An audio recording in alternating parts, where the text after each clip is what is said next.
Hi, everyone.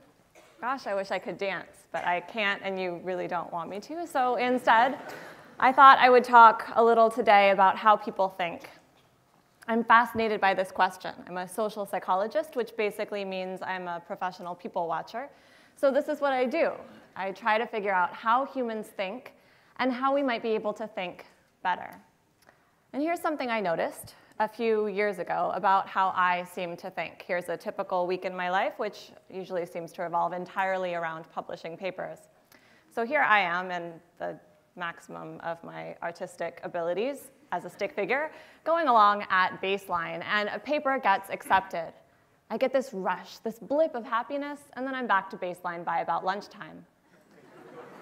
A few days later, a paper might get rejected, and that feels pretty awful. And I wait for that blip to end, but somehow I just can't stop thinking about it.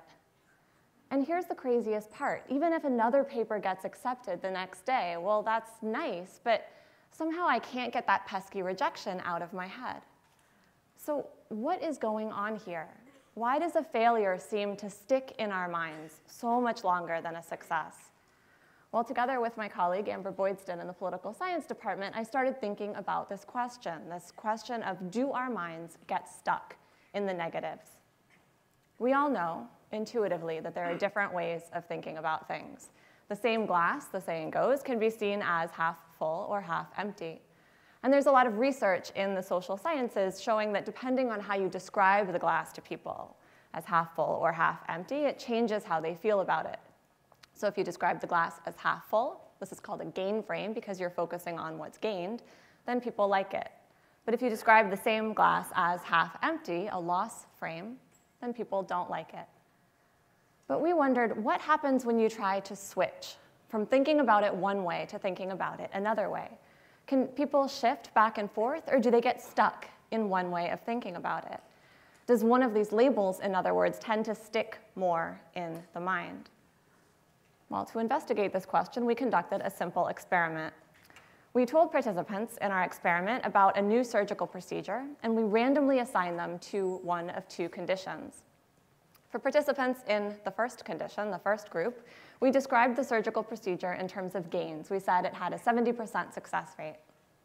And for participants in the second group, we described the procedure in terms of losses. We said it had a 30% failure rate.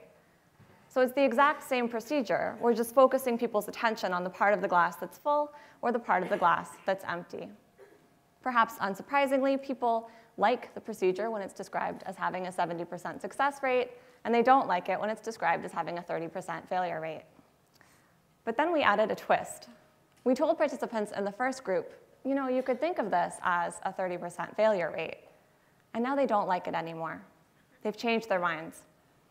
And we told participants in the second group, you know, you could think of this as a 70% success rate, but unlike the first group, they stuck with their initial opinion. They seemed to be stuck in the initial loss frame that they saw at the beginning of the study. We conducted another experiment.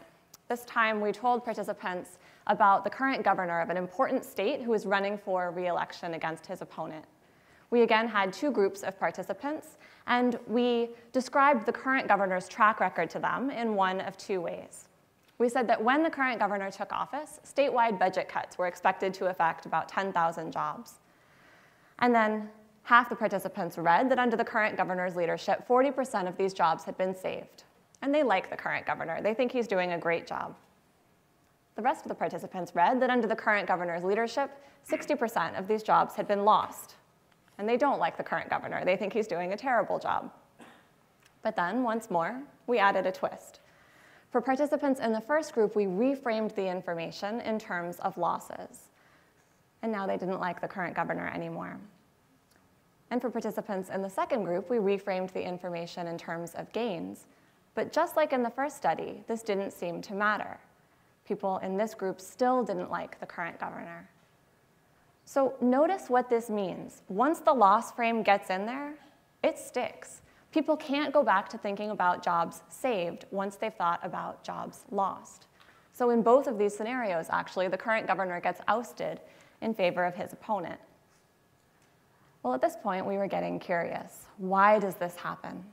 Could it be that it's actually mentally harder for people to convert from losses to gains than it is for them to go from gains to losses. So we conducted a third study to test how easily people could convert from one frame to another. This time, we told participants, imagine there's been an outbreak of an unusual disease and 600 lives are at stake. And we asked participants in one group, if 100 lives are saved, how many will be lost? And we asked participants in the other group, if 100 lives are lost, how many will be saved?